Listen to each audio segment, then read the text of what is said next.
Welcome to my first story. The first image is called Piscina. Okay, so a fish story. Basically, I'm from Baltimore. I would go regularly down to the fish market to get fish. I had these two friends that were Greek fishermen that had a stand down in Fells Point.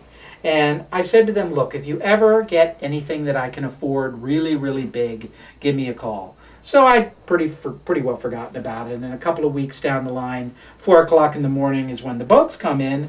I get this phone call. Hey, we got to fish. And it's like, what? You know, I thought it was like an obscene phone call. We got a what? So I finally figured out what it was, and I got my clothes on, and I drove down there, and there was this enormous drum. It was 66 pounds, I think, to be exact. It was enormous. If you've never seen a drum, they eat garbage off the bottom of the ocean.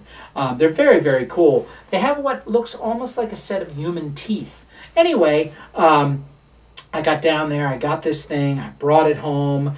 I had the wading pool, I went and got the models. I shot this thing. It was a little disappointing. I mean, it was so heavy that the models couldn't hold it. I had to physically pick it up, put it on their shoulders. You know, it ended up, I got a couple of really cool images with it, but it really was a lot of trouble for not a whole lot.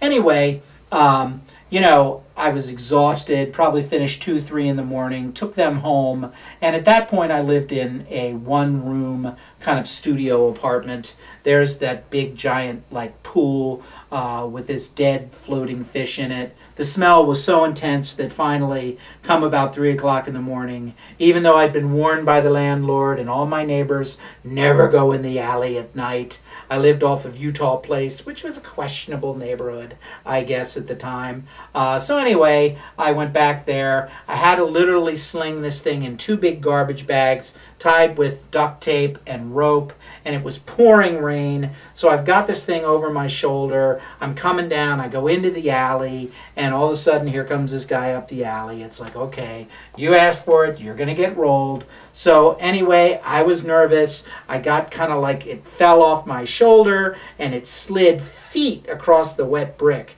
This guy took one look and screamed and took off, bolted up the alley. And I don't know whether he thought it was a body or whether part of the bag had come off and you could see this giant tail. So I don't know what he thought, some kind of X-Files moment, whatever, and he took off. I mean, this fish was so big that when I actually put it in the garbage can, the tail hung way, way out over it. I'm sure the cats had a serious heyday with it. So that's my fish story.